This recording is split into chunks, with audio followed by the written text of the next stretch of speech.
The grouping tool allows you to keep objects together and move it at the same time without having the hassle of individually selecting them before moving it.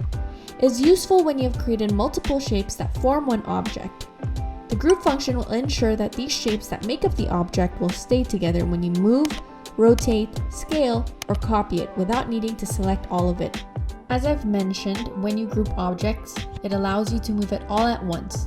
To group, all you need to do is select all the shapes you want to form an object, right-click, and select Group. Now you have grouped it, you will notice that when you select either one of the objects, it will select all of the objects you have transformed into a group.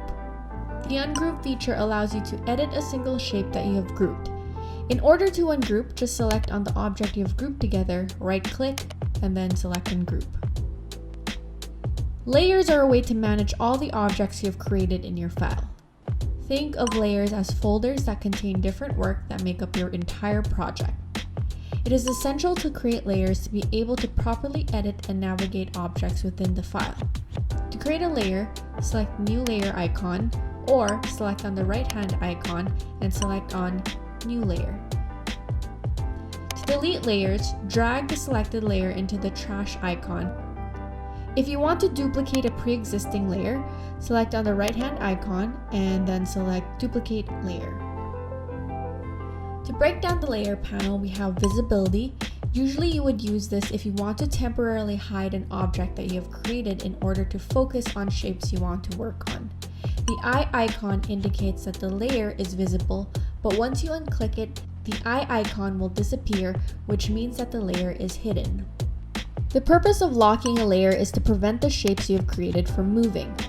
You would usually lock layers if you want to trace a drawing so that your trace layer stays in shape, and if you have created a complex drawing, you would also want to manipulate a certain area without moving one of the layers. To lock a layer, just click on this button and a lock icon will appear.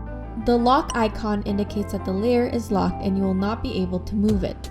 The selection column indicates whether an item is selected. A color box will appear once an item is selected. Whenever you create objects, it will automatically layer on top of the previous object made. Arrangement is the ability to change the order of the layer. To change the stacking order, select the object whose placement you want to change. Right-click and click on Arrange and then choose one of these commands. Bring to Front, which moves the selected object to the top of the layer order. Bring Forward, which moves the selected object in front of the object created just before it or one level closer to the front. Send Backward, which moves the selected object so that it falls under the object created just before it was one level back. Send to Back, which moves the selected object to the bottom of the layer order. So let's work with an example. The semicircle I have created appears to be below some of the other shapes. The reason is because I've made the semicircle before I made the triangle. In order to bring the semicircle in front, all you need to do is right-click, select, Arrange. Select to bring to front or select to bring forward. The best way to see the difference is to bring out the layer panel and identify where these objects are placed. Currently, you can see that the semicircle is behind these three object layers.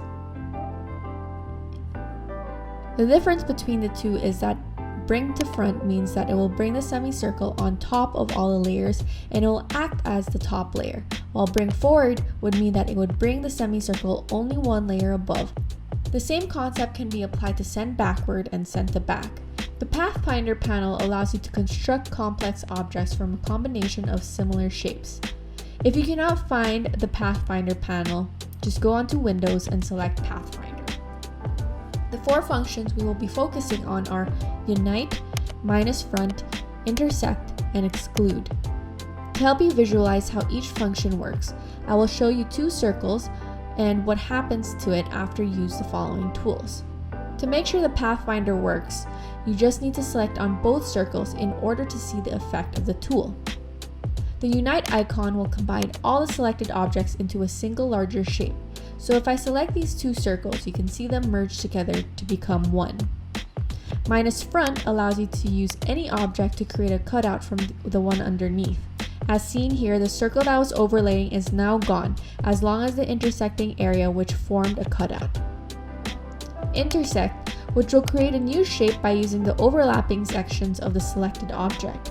So you can see that the only parts remaining in the circle are the ones that are overlapped, which was the section here. Exclude, which instead of removing any of the non-overlapping sections, does the exact opposite and gets rid of the intersecting surfaces of the objects. So this is the opposite of intersecting, and you can see that what's remaining is the part of the circle that didn't intersect. The next tool we are going to discuss is the Shape Builder tool, which mirrors the Pathfinder tool.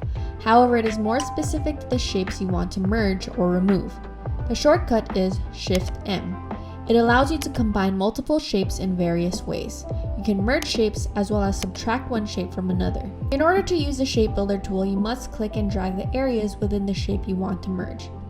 Notice that when you hover over the shape, a gray color appears which shows the area you are on. There will also be a plus sign on the cursor which indicates that you are merging the shapes. To subtract and remove a part of the object, hold the Alt Option key, and then once a negative icon appears beside the mouse, click and drag the area within the shape you want to subtract. To import a trace layer, you begin tracing drawings, or you want to bring an image from an external source. You can place the object as a trace layer in which Adobe will adjust the opacity to ensure the optimal tracing solution. To place an image as a trace layer, make sure you have the image you want to trace and then save it on file. Go to File, Place. Find the image and select the template, then place the image. The image will appear as a layer with a pre-adjusted opacity to make tracing easier. Now let's test your understanding by creating a Minnie Mouse Tsum Tsum. Create a Minnie Mouse illustration just by using the shape to create the images.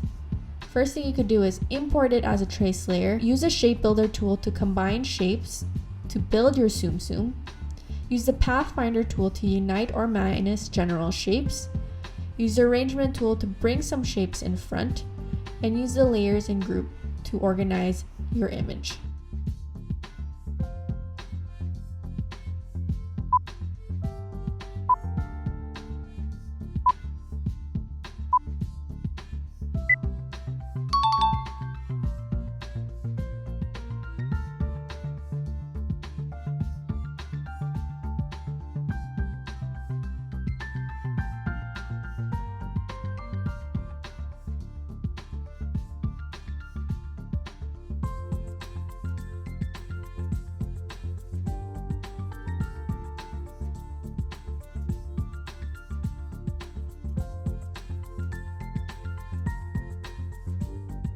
Let's do a little quiz to wrap up your understanding of the video.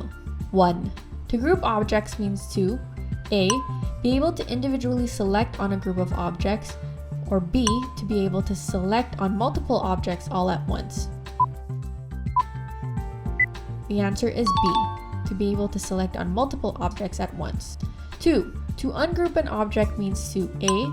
Be able to individually select on a group of objects, or B. To be able to select on multiple objects at once. The answer is A. To be able to individually select on a group of objects. Number 3. Which options will move your object all the way to the front of the layer group?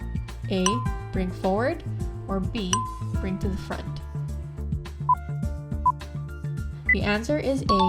Bring to front. Number 4. Which option will move your object behind one layer? A. Bring backward, or B. Bring to back. The answer is A. Bring backward. Number 5. Which will combine all the selected objects into a single larger shape? A. Unite, B. Minus front, C. Intersect, D. Exclude. The answer is A. Unite. Number 6. Which will create a new shape by using the overlapping sections of the selected objects? A. Unite, B. Minus front, C. Intersect, or D. Exclude. The answer is B. Minus front. Number 7. Which will get rid of the intersecting surfaces of the object? A. Unite, B. Minus front, C. Intersect, and D. Exclude. And D. Exclude. Number 8. What is the shortcut for the Shape Builder tool? A. Shift M, B. Shift W, or C. Shift S. The answer is A. Shift M. Number 9. What key do you hold if you want to remove a shape when using the Shape Builder tool? A. Alt Option, B. Shift, or C. Control? A. Alt Option. If you were able to answer all the questions correctly or feel confident with your understanding, you can move on to the next video.